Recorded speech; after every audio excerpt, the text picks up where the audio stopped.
Expect ko kasi may mga ibon, tsaka iba-ibang ano dito. Ay, oo nga, tilapia nga. Kunin mo nga di, para may pananghalian tayo. Hindi, joke lang. Makadalawin tayo ni Ma'am Gina Lopez. Kanya, pre-serve na to, tapos kukunin mo lang, iihawin mo yung mga isda. Ganda dito.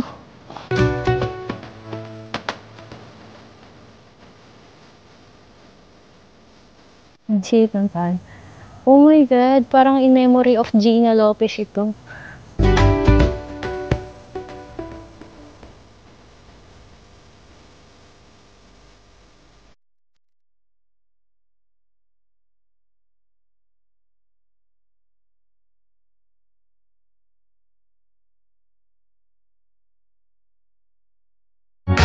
Heto na ngayon ang bagong Pilipinas. Hindi basta-basta at di na kaya-kaya. Kaya buong mundo sa kanya'y humahanga. Sa ganda talino niya, siya ay bidang-bida.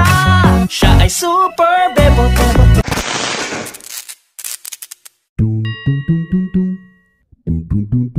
So hanggang 12 lang pala, no? Hanggang 12? Natala medyo inagahan pa natin. Oo. Sayang, di natin malilibot yung buong park. Anyway, pwede pa naman tayo bumalik dito. So pwede yung kotse eh. Pwede. Saan? Sa kamay? May pa-stop. Ito.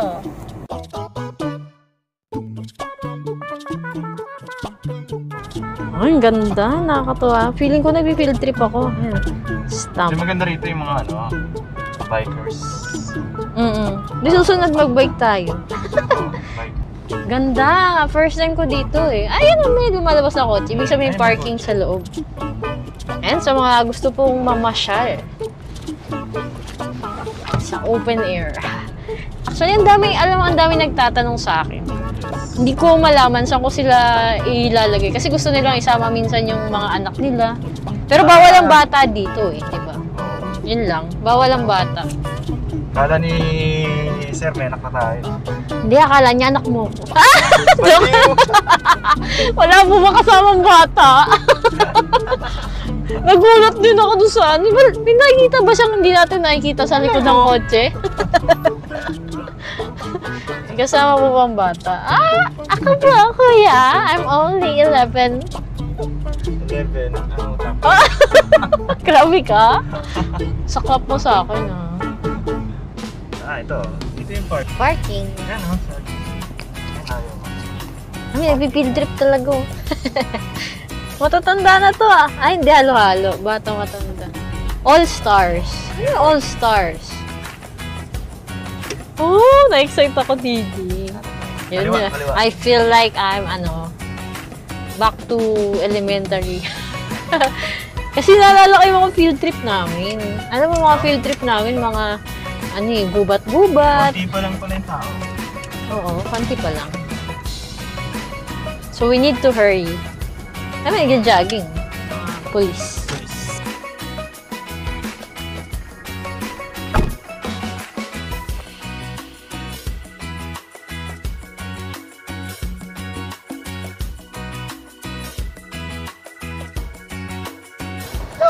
Kanya-kanya kami selfie dito. And so, magandang araw sa inyo mga kababayan and welcome to Kikiam TV. So, today nandito naman po tayo. Titignan lang natin kamusta na nga ba yung ating La Mesa Eco Park. And so, today is Saturday and it's almost 11 a.m. Ang park po pala na ito is up to 12 p.m. lang. So, we still have 1 hour para mag-ikot-ikot dito sa kung ano na nga bang open dito, tsaka sino nga bang mga pupunta dito, ano pa nga bang laman ng sabi nga nila last rainforest of its size dito sa Metro Manila. So yan, tara, sama kayo sa akin, ikot tayo dito. Yan, nagpapapicture sila naging taga-picture pa ako, di ba? Pasado po kay Marcos. Sino si Marcos? Ayan ang taba. Ay, hello. Saan kayo galing yan, sir? Taga Quezon City lang po kayo? Caloocan. So, malapit lang po kayo dito. First... Hello daw sa nanay ni sir. Ayan. So, i-weekly nyo na ba yan yung pagbabike nyo dito, sir? Di ba kung nilakad yun? Ah, okay. So, free time nyo lang today. Okay, enjoy! Thank you po. Bye! Ingat! And so, ang dami pa! Ang dami! Ang dami pa lang namamasyal dito, mga grupo-grupo sila. And so, hindi lang bikers. And, thank you! Thank you! Yan, so, okay. Cameraman part 2. Saan kayo galing yan, mga sir, madam? Valenzuela. Okay. Ayan. Mga 10 na yan. Thank you. Thank you, sir, First time nyo ba dito, sir? Hindi naman. Yes, as a biker. Sa biker. Okay. Lahat kayo sa Valenzuela galing po. Okay. So, you have 1 hour to go. Enjoy! Bye! Thank you. Thank you po. And so, actually, ang una ko pong hinahanap yung CR. Totoo na to. Mag-CR na po talaga ako. Ay, at ako pag CR ng mga tao dito. Naging ang ganda ng cameraman nila no? Nurse pa yung cameraman nila.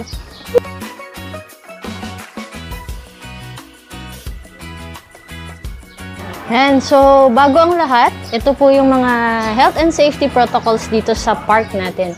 And face mask and face shield, social distancing, quarantine pass. Hindi na siguro itong quarantine pass or company ID. Temperature check, visitor to bring their own water bottles, yan. Tsaka alcohol, syempre. Visitors are advised to regularly sanitize and wash their hands. Required to fill out contact tracing. Ayan all common area facilities to be disinfected regularly. Comfort rooms, bathhouse are to be sanitized every 30 to 45 minutes. O diba, yan napaka-safe naman din pala talaga. Na kahit nag-open sila sa gantong panahon, talaga palang pwede na pumunta yung mga tao. Basta susunod lang kayo sa mga health protocols na dinagay po nitong park na ito. So, let's go! And sa wakas, makakapunta na tayo siya. Andito lang pala yung comfort room nila dun sa likod nung madalas na famous nilang pagpapicturan, yung Eco Park mismo na nakalagay. So, gusto niyo ba mag-tour? Sama kayo? Okay, sige. Pasukin natin yung CR nila bago tayo umihi. Ang cute Pambata. Okay. May pambatang pa pala dito, CR. So, ito. Push na push matanda na talaga ang lagay ko. So, hello. Ayan. Pati ito, inikot, Ay, na lang pala yung CR dito. Okay. And actually, pati naman po pala yung CR nila dito, Safe pa rin kasi open air pa rin siya. And tsaka ang dami halaman, nakakatuwa. Feel na feel mo yung forest vibes.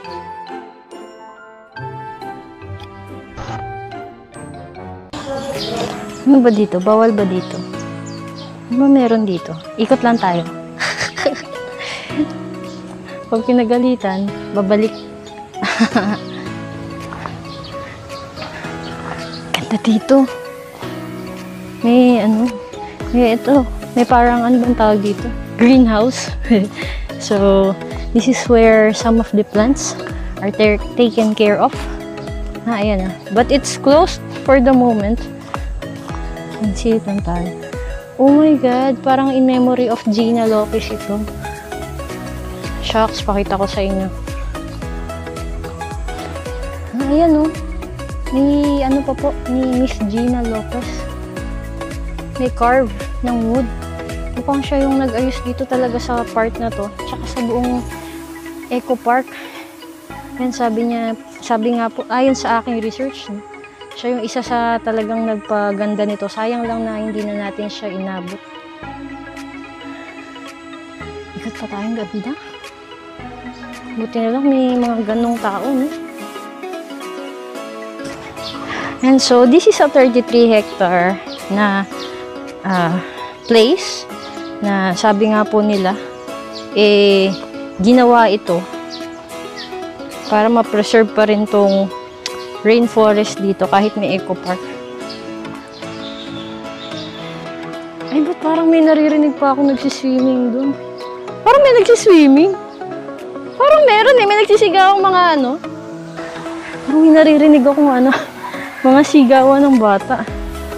Bawal ata dito. Banda doon, maya tignan po natin. Mukhang bukas na yung ano, swimming area nila dito. Wow! Tignan natin, parang saya-saya nila dun, oh. Let's see. Kasi alam ko bawal ang bata eh, pero tignan natin, ha. Yan. So, ang balita ko po, bago pa man din naayos to dati, matindi pala pinagdaanan nito kasi sa nabalitaan ko po, no, may informal settlers pala dati na nakapaligid sa pre-preserve ngayon na rainforest na ito. And ang problema po dun sa informal settlers is nagkakaingin sila. So, they are part of the destruction ng rainforest. Kaya buti na lang, naagapan po ito. And, ayun nga, kaya pre-preserve na po nila. At the same time, para sa public, ginawang eco park. Pero, eco park na mape-preserve pa rin yung mga puno, tsaka mga halaman, tsaka yung mga naninirahang iba't ibang creatures dito. Naku, uulan. Yan, so welcome to La Mesa Eco Park. Yehey! Oh, ganda.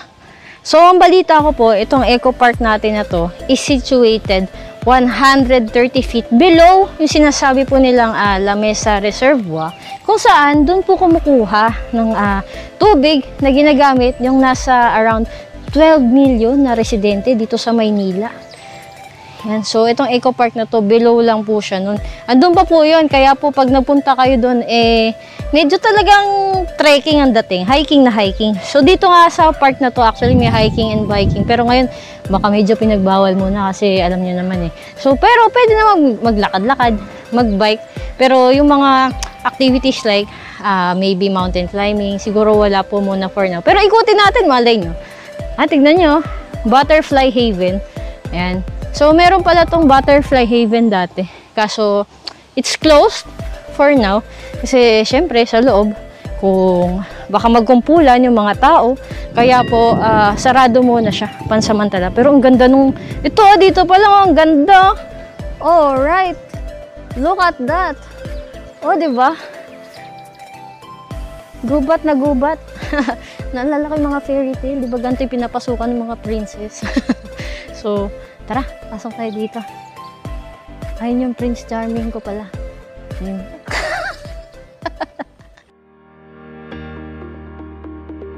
Sarap magpunta dito. Date place. Uy, ganda ng background, oh. Ganda, ang ganda talaga. Parang Baguio type, no? Pero, alam mo, hindi ko alam to dati na nag-i-exist to. Kung alam ko lang sana dinayo ko no dati to, ginawa na natin lahat ng activities dito. Tagal mo kasi dumating. Ano, traffic? Ayan, no? I-ano mo naman ako, i-tour mo ako. Ay, ayun yung swimming pool dati, oh. So, yan, dito sa right side po natin, ayun yung dating swimming pool. Public pool yan, di, no? Kaso, wala eh. Sarado siya for now. Oo, pwede ang kids. Yun nga lang. So, for today, bawal daw muna ang kids. Yan. Hindi ko alam ano inisip ng guard kung ako ba ay below 18 years old. At natanong kami, or iniisip niya. Ngayon baka nga may nakikita siyang hindi nakikitang bata. Sabi ko nagtatanong, tinitignan niya kung kasamang bata. Oo nga naman, baka may tinatago ka doon. Tanong niya kung may anak na tayo. Ano to? Yung sa entrance ng swimming pool dati, no? Yan pala, oh. Sayang, no? Ako mag-enjoy yung mga pamangkin ko dito kung bukas sana to. Itong swimming pool na nakita niyo po sa aking likod is currently closed siya. So, ang balita ko po is inopen ulit ito noong 2011. Kasi nung 2009, nasira daw po ito ng bagyong Ondoy. Yan, so nakita niyo naman na matindi talaga ito yung epekto nung bagyong Ondoy. Hindi lang po dito sa Quezon City, kung hindi maging sa iba't ibang parts ng Metro Manila. So, good thing na hindi naman yung mga ibang puno na damay po doon sa nangyaring Ondoy na yun, ano. Hindi naman lahat. Kumbaga, talagang may natirang matitibay pa rin kasi matatanda na to. Ilang years na yung mga nakikita nyong puno po dito. Yan, mukhang years na siya eh. Kasi ang balita, ang sabi, no, hindi naman ako magaling sa ganyan, pero ang sabi po kasi, parang makikita nyo dun sa linya-linya niya, kapag, yung parang bilog-bilog niya po, doon sa kanyang trunk, kung ilang taon na siya.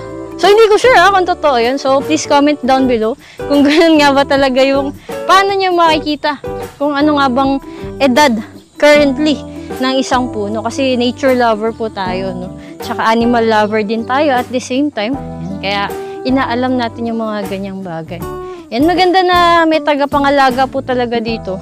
Kasi, ilan lang naman yung makikita nyo may mga nabubulok na parts ng halaman. Pero yung iba halatang talagang nadidiligan. Ayan. So, maganda rin na umuulan-ulan. Bukod sa, para sa ating reservoir, dito rin po sa mga halaman, sa pre-preserve na rainforest po na ito. Sarado yung mga Sa mga Ito? Para mga lunch. Ganun. Snacks. Sayang, wala talaga. Walang ano to? Ito, ano to dati? Ganun din. Ito parang mga to eh. Parang mga native Shop? Gift shop? Okay. Native gift shop naman. Wala, ang sad naman. Ayan, sa mga naghahanap ng jowa, ang dami naggagala dito. Pwede kayo makakita dito. Ba't may hat doon? May pahat. Ano yan? May ilog kasi dyan. So pwedeng tambayan. Tingnan natin kung makakadaan. Pwede ba? Sige nga, tingnan natin. Doon yung kasama ko ngayon. Punta tayo dun sa river. Ang ganda. Dito pwede kumama. Ano to? Mga bamboo tree. Yung mga bamboo tree dito. Yan yung river nila dito. Yan. So, dati, yun po, yung mga nipahat. Yan, pwede palang tambayan. Picture, place. Parang kagaya sa Oo nga, no? Saan nga tayo pumunta, no, Didi? Yung may, yung may nest. Yan. May nest sa taas. Ano yun? Sa... Ano nga, ano yun? Pinagbanderahan? Mount Pinagbanderahan. Yan. So, dito may mga faucet. Yan, kung gusto na maghugas ng kamay. Sabi nga, keep yourself sanitized. Sanitized. Ito, ano to? Kainan din, Didi. Ay, oo. Turon special. Serve with ice cream. So, ayan, oh. Yun na, pwede mag-picture din. Hala, sarado. Tara, picture tayo. Prenup, sunog ka dyan. Pero ang ganda. Ganda, no? Didi, tara. Ay, oo nga. Oh, pwede. Pwede.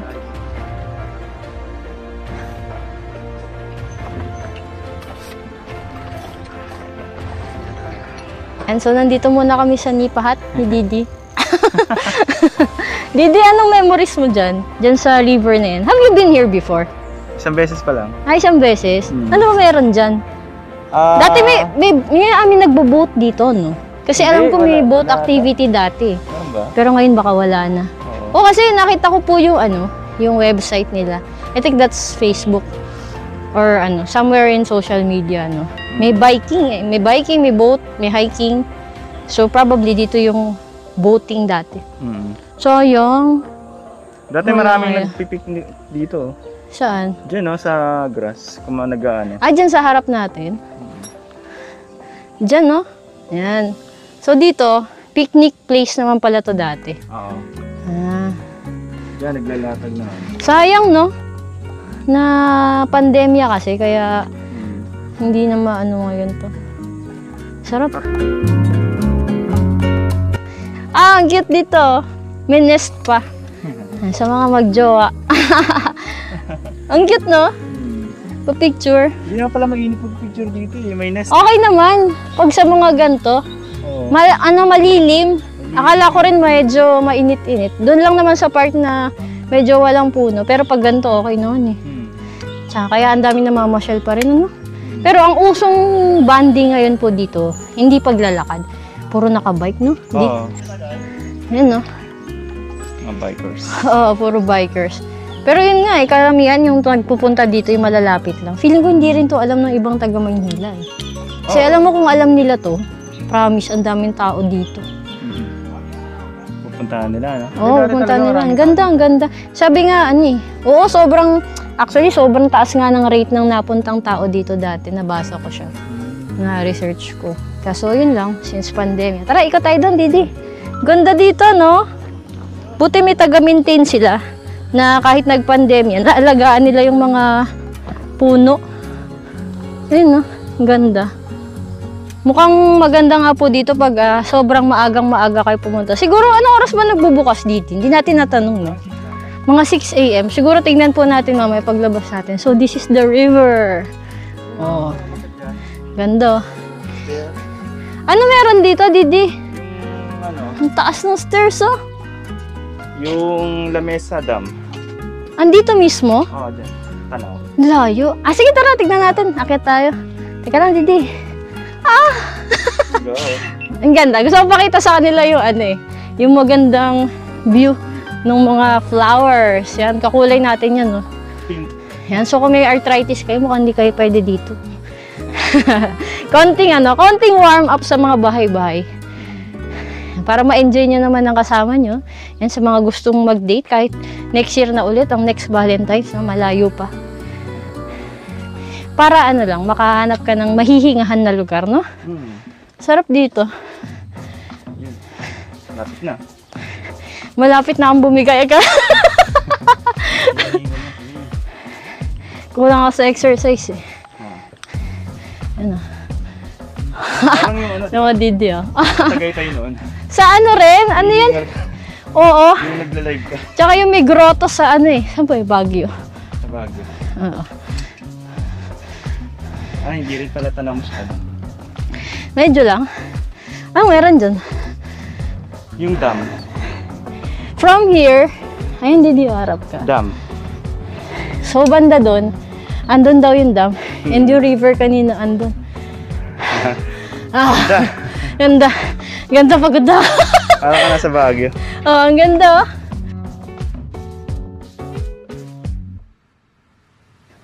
So, yan naman, yung zipline dati, Didi.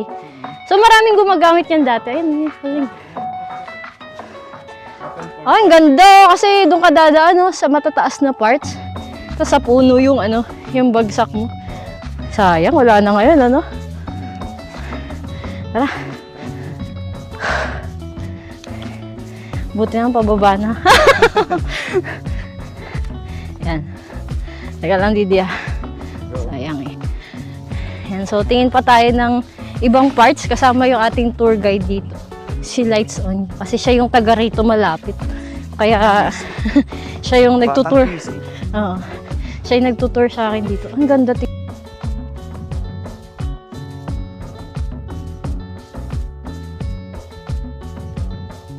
Isda kaya dyan? Meron siguro, no? Meron pa nga kaya, Tilapia. Didi. Tingin mo?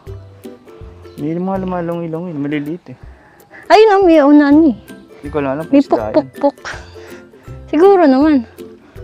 Ayun, no? Gumalaw. Saan? Gumalaw yung tubig. Oo nga.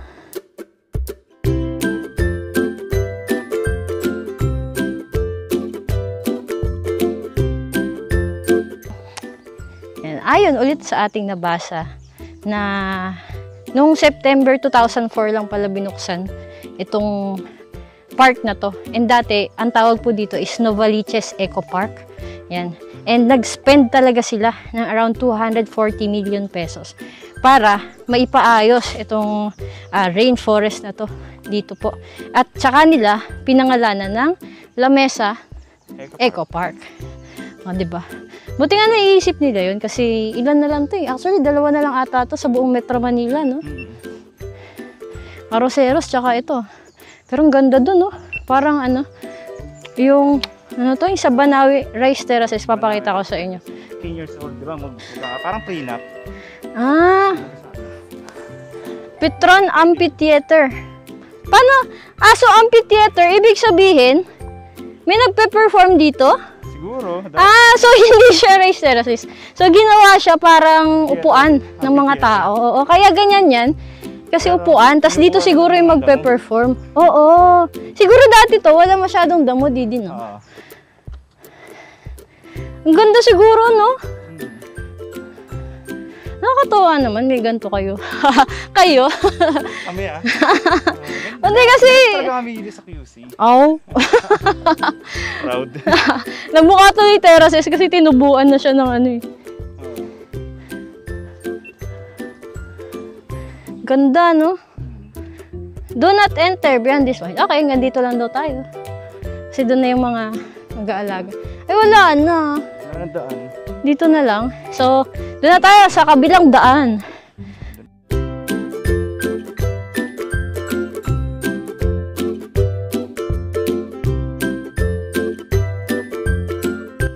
Yan. And sabi po, noong bandang 2019, ito daw ang napangalanan na Gina Lopez Eco Park.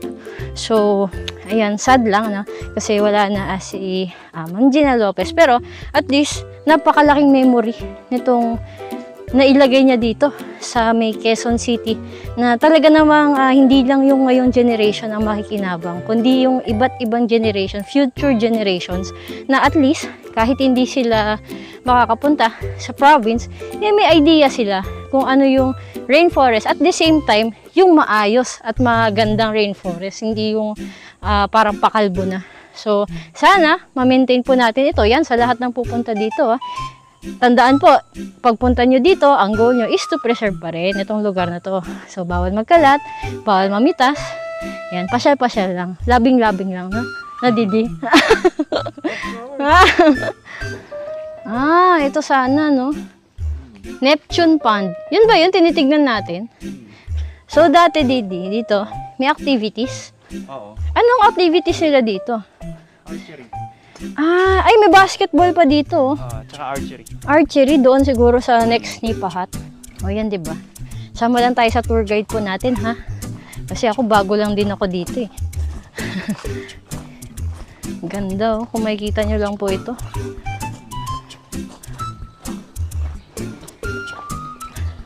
Pero wala akong makitang mga... Makoy. Yun yung isda. Gusto ko sana makita ng mga ibon. In-expect ko kasi may mga ibon, tsaka iba-ibang dito. Mga animals. Ayan, may koi. Ayan, oh. May koi fish. Dito sa pond. Siguro yan na lang yung natira dito. Kasi, ngayon kasi wala na yung Manila Zoo, eh. Alam mo yun? Magkahanap tayo ng hayop, ibang hayop na yung nakikita natin. May tilapia, oh. May tilapia. Saan, Didi? Ayun na, may mga tilapia sa ilalim. Ang linaw naman ng mata mo. Ay, oo nga. Tilapia nga. Kunin mo nga, di, para may pananghalian tayo. Hindi, joke lang. Naku, patay tayo sa DNR niyan. Magalit sa atin si Yusef. Baka dalawin tayo ni Ma'am Gina Lopez. Kanya, pre-reserve niya to, tapos kukunin mo lang, iihawin mo yung mga isda. Tara, ikot pa tayo. Nakakatawa lang kasi ang dami mong pupuntahan dito. Wala bang makahiya? Wala bang makahiya dito? Garden of Hope. Ayun, oh. Win-Win Ong. Sino naman si Win-Win Ong, Didi? Ewan ko dyan, si Wing Ong. The Garden of Hope? Ang kilala ko lang si Weng Weng. Yan, so, hindi ko alam anong meron dito. Bakit siya naging Garden of Hope? Pero yan. Noon ng pag-asa. Tara. Ay, malamang. Ikot tayo. Hindi, malaki yan. Ang makahiya, di ba mga kababayan, yung ganyan lang kaliliit, no? So, all you can do kapag nandito ka is walk, jog, bike. Which is mas safe nga naman talaga. Pero what a nice view talaga dito. And this on the other side. Dito, walang activities bukod sa boat. Wala, ano na lang ha. Parang pagmamasdan mo lang. Okay naman. Well, kasi hindi pa naman din talaga pwedeng lumabas yung ibang tao. Oo. For now. Siguro kung pupunta ka dito, saglit lang. Mas maganda maaga. Ewan ko lang kung maraming tao sa umaga eh. Sa umaga, baka marami. Kasi walang araw na. So, we're really having a great time here. Ayun, pero nag-iikot na yung Kuya Guard. Ayun siya. So, it's up to 12 PM lang naman talaga. Pero napakalaki kasi nung rainforest na to. Eh, siguro, kaya past 12 na ba, Didi? It's past 12 na. Ngayon lang kami in-inform. Yan, kaya kung ako sa inyo, agahan nyo para mas maikot nyo pa po yung buong napakagandang rainforest na ito na talaga namang pinapangalagaan daw po ng DENR tsaka MWSS. Ayan. So, tara. Let's look for more here. So, tingin mo, pwede silang magdala ng food or snacks dito? Pwede naman siguro. Kasi may wag lang mga... magkakalat. Wag lang magkakalat. Mm-mm. Ayan, so, nandito kami sa round table ni Titi. And Titi, kung ikaw next time, anong dadali mong pagkain? Ano? Kikiam. Hindi, joke. Simple lang, mga... Pwede rin, masarap ang kikiam. Sandwich, ganun. Sandwich. Sandwich. Depende sa inyo kung anong gusto yung pagkain. Oo, tsaka more on water, hydration, ano? Water. Kasi nung umakyat pala tayo dun sa hagdan, medyo nakakapagod din, no? Oo. Ano ba nasa dulo nun? Makikita natin dun yung yung reservoir. Yung reservoir mismo. Mismo dam. Kaso kasi may harang siya ngayon, ano? Hindi ka makaka-push dun sa bandang dulo. Okay. So, babalik ba tayo dito? Oo. Of course. Of course. Maraming salamat sa panonood, sa pagsama sa amin dito sa La Mesa Eco Park. Thank you sa pagsama sa amin. This is Kikiam TV. Don't forget to like and subscribe po. Yan. Maraming salamat. Bye! Paalam. Paalam!